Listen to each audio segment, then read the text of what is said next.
제목상에 오신 여러분들을 환영하고 축복합니다. 또 하나님께서 또 새로운 날을 허락하셨는데요. 오늘 하루 또 새롭게 인도하시고 힘줄 줄 믿습니다.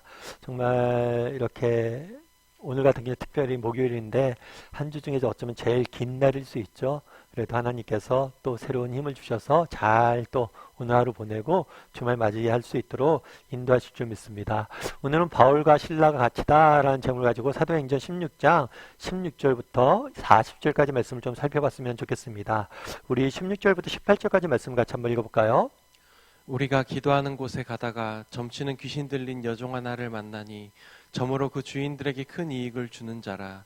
그가 바울과 우리를 따라와 소리질러 이르되 이 사람들은 지극히 높은 하나님의 종으로서 구원의 길을 너희에게 전하는 자라 하며 이같이 여러 날을 하는지라. 바울이 심히 괴로워하여 돌이켜 그 귀신에게 이르되 예수 그리스도의 이름으로 내가 내게 명하노니 그에게서 나오라 하니 귀신이 즉시 나오니라. 우리가 기도하는 곳에 가다가 강가에 기도처소가 있었겠죠. 그 강가에 기도처소로 가고 있는데 누굴 만났다고 그랬어요? 점치는 귀신 들린 여종 하나를 만났어요. 여인 한 명을 만났어요. 근데 이 여인은 세 가지 특징에 대해서 이야기하죠. 먼저 종이에요, 종. 종은 주인에게 매여져 있는 거죠. 근데 종인데 누구의 뭘 들렸어요? 귀신이 들렸어요. 귀신이 들렸는데 어떤 귀신이 들렸어요? 점치는 귀신이 들렸어요. 그 당시 로마 헬라 문화권에서는 이 점이 굉장히 유행을 했습니다. 사실 오늘날도 마찬가지죠. 오늘날도 점들이 굉장히 많습니다. 그래서 이 점치는 일은 인류가 제일 처음 시작한 사업이고 인류가 망할 때까지 망하지 않을 사업이다, 이런 이야기가 해요. 오늘날 우리 사회 같은 경우에도 이 점이 갖고 있는 사업 규모가 엄청나다고 하더라고요. 그래서 이 점치는 일을 하는 여종, 특별히 아마 귀신이 들렸기 때문에 많은 사람들이 신통하다고 느꼈겠죠. 그래서 귀신이 들린 여종에게 점을 하게 했고, 그런데 점을 쳤는데 이 점으로 누가? 그 주인들이 뭘 했다고 그랬어요? 이익을 얻었다라고 이야기를 하고 있어요. 그런 상황 속에서 바울과 일행이 가면서 이 여종을 만나게 됩니다. 이 여종이 그런데 바울과 우리를 따라와 뭘 했다고요? 소리를 질렀다고 그래요. 소리를 질렀다. 뭐라고 소리를 질렀어요? 이 사람들은 지극히 높으신 하나님의 종으로 구원의 길을 전하는 자다 라고 외친 거예요. 그래서 바울이 어떤 사람이냐? 지극히 높은 하나님. 이 지극히 높은 하나님이란 표현은 하나님을 지칭하는 표현이기도 한데 그 당시 헬라 문화권에서는 그냥 가장 높은 신이라는 막연히 그렇게 지칭하는 경우도 있어요. 그리고 구원의 길, 이 구원의 길은 우리가 알고 있는 예수님을 믿어서 구원받는 그 구원의 길이 아니라 그 당시 헬라 문화권에서는 인간은 누구이고 인간 어떻게 구원받을 수 있느냐 라는 막연한 구원에 대한 관심사가 많았어요. 그런 좀 폭넓은 개념이라고 알면 좋아요. 그래서 이 사람들이 계속해서 뭘 한 거예요? 외친 거죠. 뭐라고요? 바울은 지극히 높으신 하나님의 종으로서 구원의 길을 너희에게 전하는 자다 라고 외쳤어요. 그런데 이같이 여러 날 뭘 한 거 계속 외친 거예요. 이로 인해 바울이 뭘 했다고 그랬어요? 심히 괴로워했다라고 표현했어요. 그럼 왜 괴로워했을까요? 사실 이 사람들의 말로만 표현만 보면 마치 바울을 인정하고 바울을 돕는 것처럼 보여요. 하지만 그렇지가 않아요. 오히려 이 일로 인해서 바울이 뭘 한 거예요? 방해를 받은 거죠. 복음을 전하고 사람들에게 열심히 전도를 해야 되는데 계속 옆에서 그렇게 소란스럽게 하니까 이로 인해서 제에게 전해야 될 복음을 전하는데 오히려 방해가 되는 거죠. 그런데 이 심히 괴로워했다라는 표현 속에서는 이들이 이렇게 방해를 했기 때문에 이 귀신을 여종이 계속해서 옆에서 떠들었기 때문에 그렇게 귀찮아서 힘들어했다, 이런 표현이라기보다는 이 당시 귀신의 모습을 보고 귀신 들린 여종의 모습을 보고 이 여종의 상태로 인해서 긍휼의 마음을 갖게 되고 이로 인해서 괴로워했다 라고 보는 게 맞는 표현인 것 같아요. 그렇잖아요. 정말 여인이 귀신 들려서 그렇게 정말 자신의 의지와 상관없이 매여서 외치고 다니고 이 모습을 보고 그 마음에 뭐가 있었던 거예요? 아픔이 있었던 거예요. 그러자 돌이켜 뭘 했다고 그랬어요? 그 귀신에게 명했어요. 뭐라고요? 예수 그리스도의 이름으로 내게 명하노니 뭐 하라고요? 그에게 나와라 라고 이야기했더니 귀신이 즉시 나오니라. 하나님께서 권능을 보여주신 거예요. 무엇보다도 이 권능이 있기 전에, 이런 권능, 은혜를 맛보기 전에 뭐가 있었어요? 먼저 그 마음에 괴로움이 있었어요. 그 마음에 괴로움이 있었어요. 다르게 얘기하면 불쌍히 여기는 마음이 있었어요. 그 열심 불쌍히 여기는 마음으로 해서 괴로움이 있었다. 그래서 우리는 성경을 보면 이런 제자들이 여러 가지 하나님의 사역들을 펼치는 모습들을 보게 됩니다. 그런데 이것들에 주목하기 쉬워요. 그런데 우리가 정말 주목해야 될 건 뭐예요? 그 전에 그들이 가졌던 마음이에요. 어떤 마음이에요? 정말 사람들을 불쌍히 여기는 마음, 긍휼히 여기는 마음. 그래서 우리도 한번 물어봐야 돼요.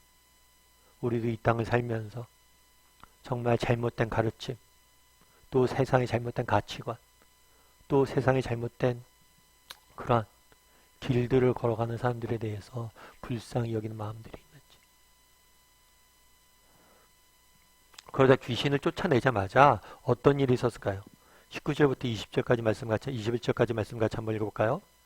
여종의 주인들은 자기 수익의 소망이 끊어진 것을 보고 바울과 실라를 붙잡아 장터로 관리들에게 끌어갔다가 상관들 앞에 데리고 가서 말하되, 이 사람들이 유대인인데 우리 심히 요란하게 하여 로마 사람인 우리가 받지도 못하고 행하지도 못할 풍속을 전한다 하거늘.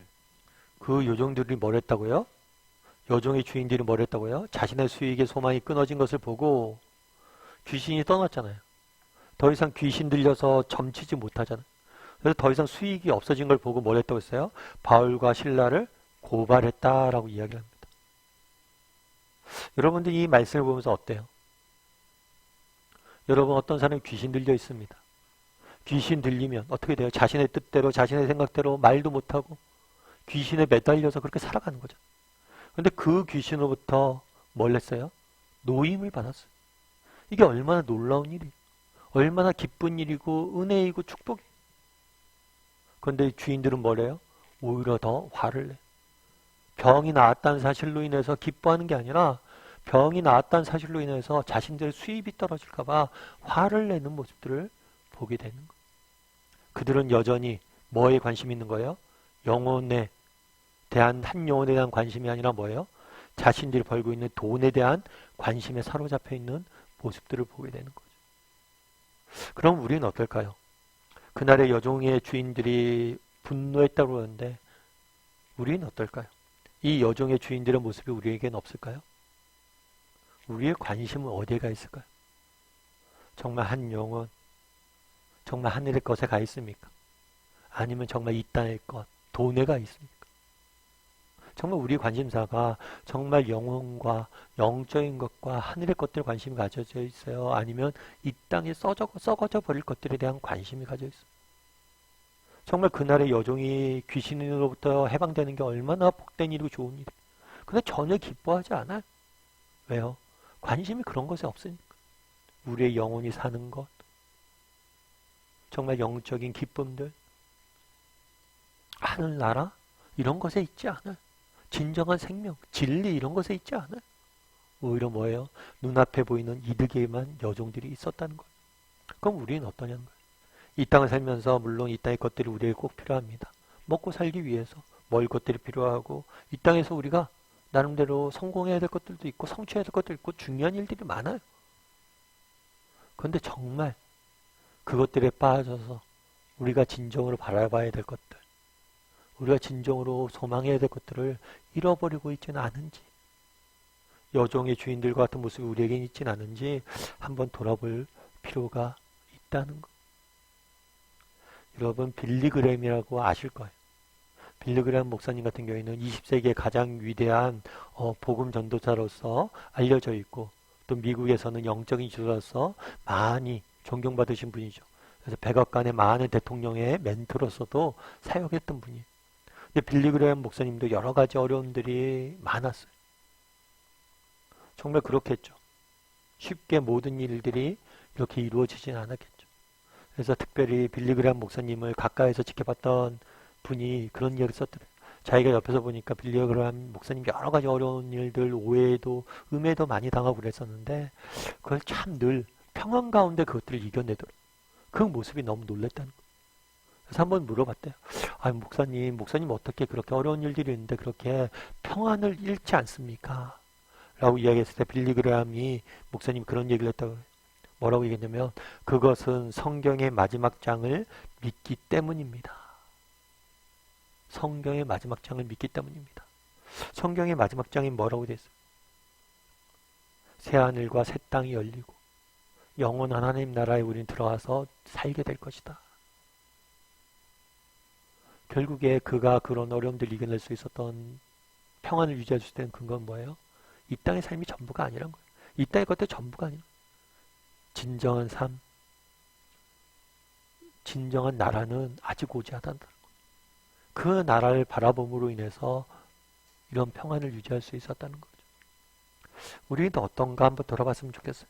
내 시선이 이 땅의 것들에 맞춰져 있는지, 아니면 우리가 돌아갈 본향, 진정한 삶, 영원히 우리가 누리게 될 진정한 삶에 맞춰져 있는지 한번 돌아보고, 정말 바울이 그랬던 것처럼 정말 그 나라를 바라봄으로 우리에게 주신 소명을, 우리에게 주신 길들을 걸어갈 줄 아는 저와 여러분이 되기를 주님의 이름으로 소원합니다.